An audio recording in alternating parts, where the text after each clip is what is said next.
सासूबाई, माझ्या भावाचा फोन आला तर म्हणलं माझ्या मम्मीची तब्येत लई खराब आहे, मी जाऊ का भेटायला? बरं ठीक आहे सुनबाई, जा सावकाश जा बाळा, मला पोचला एखादा फोन कर. वहिनी, मला माहितीये तुमची माहेरी जाण्याची नाटकं. माझ्या भावाचा पगार नाही झाला तर लगेच तुमच्या माहेरच्या आजारी पडतात. तुमच्या जर सगळं हातात असतं ना तुम्ही कधीच माझ्या भावाचा पगार माहेराला नेऊन वाटला असता.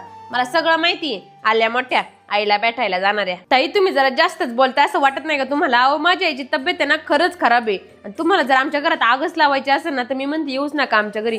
कटू आहे पण सत्य आहे. आणि तुम्हाला जर माझ्या माहेरी जायचं एवढाच प्रॉब्लेम आहे ना तर तुम्ही दर 2-4 दिवसांनी आमच्या घरी काय येतं? मग तुमच्या आईला तुम्हाला भेटावं असं वाटतंच ना, मग तसं मला वाटत नसेल का?